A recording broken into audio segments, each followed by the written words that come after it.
On an early morning in 106 BC, mist surrounded the Romans quartering nearby the Numidian city of Cirta. Their campaign season had ended, and they looked back on a fruitful, though perhaps a bit quiet campaign. The Roman commander Marius wanted to get his soldiers to their winter quarters as soon as possible. He told a few scouts to ensure there weren't any significant dangers heading towards them. He was aware his adversary, Numidian King Jugurtha, concluded an alliance with the neighboring king of the Mauri, Bocchus. It doubled hostile forces in the region. Suddenly, he heard his scouts shouting as they ran towards the Roman camp. In the distance, Marius saw a sight that terrified him, and he hastily began shouting orders at his men. Jugurtha and Bocchus rode at the head of an army which dwarfed his. There was no time to prepare appropriately. As the first arrows hit the ground before him, he knew the battle would soon commence. The war against Numidian King Jugurtha had been waging on since 112 BC. Several armies sent by Rome tried and failed to defeat the rogue king. After finally earning a victory at Muthul River, Commander Metellus continued capturing towns and fortresses to prevent Jugurtha from having a solid strategic footing in his lands. He left behind small Roman units to maintain control wherever his main army wasn't. Jugurtha understood if he could not beat them in battle, he would have more success harassing and ambushing small Roman contingents. So Metellus split his army into two, with Marius commanding one half. Both armies shadowed each other, preventing Jugurtha from ambushing any stray Roman units. In response, Jugurtha burned crops and poisoned water sources. Metellus did not feel for fighting a prolonged battle against an invisible enemy, and he laid siege to Zama to lure Jugurtha out. A group of Roman deserters warned the rogue king, who was preparing the defense of Zama. Duly warned, he retreated into the hills with his cavalry. A minor skirmish between Jugurtha and Marius followed later that month. As the campaigning season ran to an end, there was no end in sight for the war. Metellus tried to use diplomacy to broker peace with Jugurtha, but to no avail. Meanwhile, Metellus's popularity in Rome ensured him to lead another year of campaigning in Africa. However, his own ranks weren't too enthusiastic about the commander.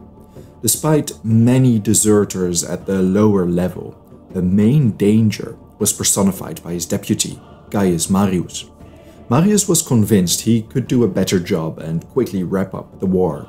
In winter, he requested Metellus to return to Rome to stand for consul.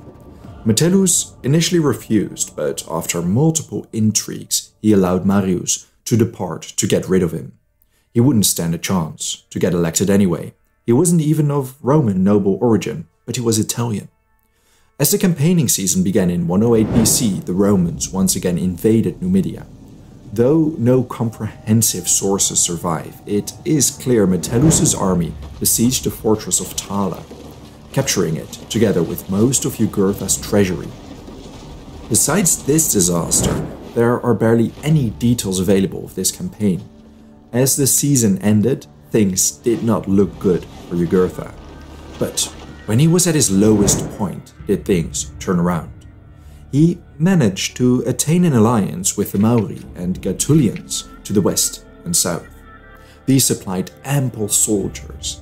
Especially King Bocchus of the Mauri felt Jugurtha was a less threatening neighbor than the Romans. The fact Jugurtha promised him a portion of his kingdom for his help probably influenced his decision.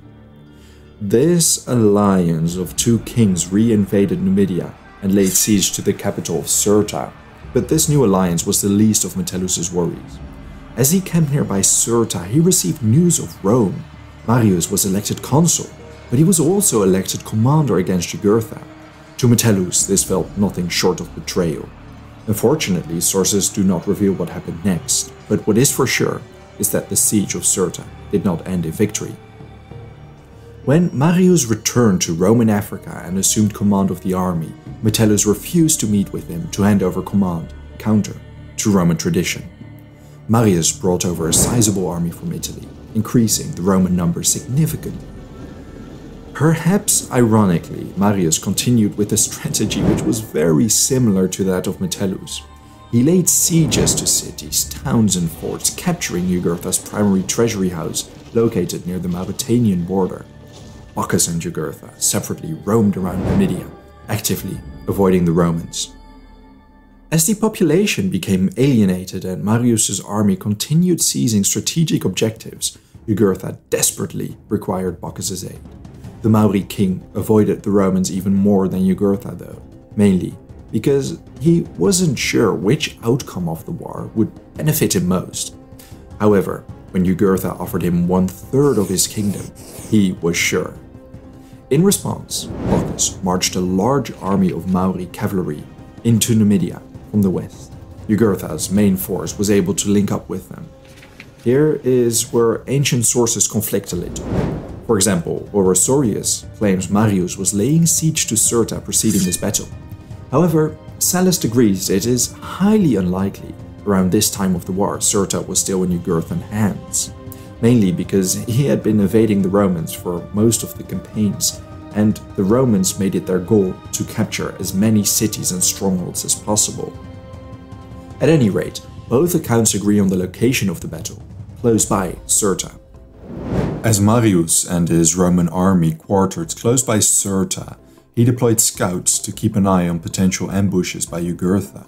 He wanted to get to his winter quarters as soon as possible. Unfortunately, there are no numbers available for the size of the Roman army, although it likely numbered between 30 and 40,000 men, both cavalry and infantry.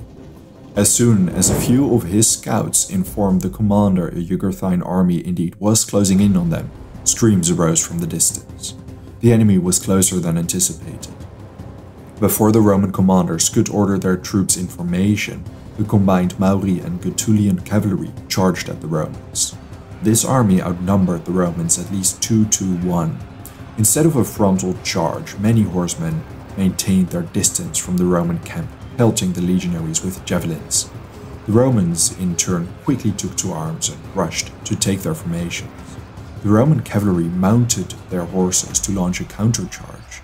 Meanwhile, some Mauri cavalry charged into the Romans, although they harnessed the typical lack of strategy the Romans became accustomed to from their enemies. But even though the Romans were a disciplined army, a real formation to counter the ambush had not yet been taken, Sallust describes. The combat was more like that of an attack of brigands than a battle. Without standards and in disorder, horse and foot massed together, some gave ground, others slew their opponents. Many who were bravely fighting against the enemy were surrounded from the rear. Valor and arms were not sufficient protection against a foe, who was superior in numbers and attacked every side. At last, the Romans, both the raw recruits and the veterans, who as such were skilled in warfare if the nature of the ground brought any of them together, formed a circle, thus protecting themselves on every side and presenting an orderly front to the attacks of the enemy. The soldiers who did not see direct combat rushed to parts of the line which required reinforcement. The battleground was scattered, as was customary whenever the Romans engaged Jugurtha's army. Some soldiers threw rocks at the Romans, others pelted them with javelins, and yet others charged at them. Marius and his bodyguard moved behind Roman legionaries fighting, shouting encouraging words and motivating the men to fight. When his shouts were drained out, instead Marius simply joined the fight to lead by example. The fighting went on for several hours like this. By the time the day ended, the Romans were unpleasantly surprised by Jugurtha's army not slowing down their attack one bit. Likely, this was caused by Jugurtha convincing his soldiers that darkness would be advantageous to them. Understanding their adversaries were willing to continue the fight throughout the night, Marius rapidly adapted his battle plan. There were 2 hills close by the battleground. Marius ordered his deputy Lucius Cornelius Sulla and the cavalry to seize the hill with the spring on top. Then, together with his infantry, he made an effort to reach the other hill. The bulwark of Romans pushed through their adversaries, climbing the hill while fending off attacks. Not being able to seize the hills, Jugurtha's army understood their unfavorable position and the immense costs of attacking the Romans. Finally, the night turned quiet as Jugurtha's army set up camp on the elevated ground in front of the 2 Roman hills. Scattered tents and fires illuminated the plain. Jugurtha's army could not defeat the Romans, but meanwhile, the Romans were trapped on the hills, unable to break out. Marius ordered his men to keep completely quiet throughout the night. Usually night watches used audible signals to communicate, but even they were forbidden from making noise. Then, around a fire, Marius and his commanders planned the counterattack to launch at sunrise. Throughout the night, Jugurtha's soldiers kept a close look at the encamped Romans. Finally, at dawn, as the sun rose, they noticed movement.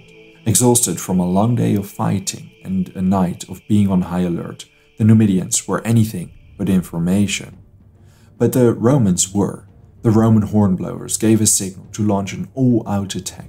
The cavalry and legions shouted their battle cry and burst down the hill. The Mauri and Gaetulians were scattered in their encampments, not expecting a sudden coordinated rush.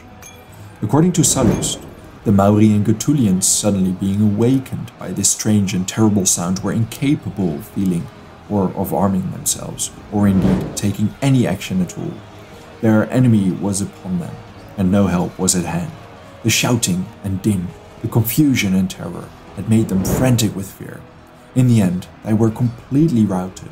Most of their standards and arms were taken, and more were killed than in any previous battle, for they were too tired and too much dazed by the sunrise to make good their escape. The result of the battle was inconclusive.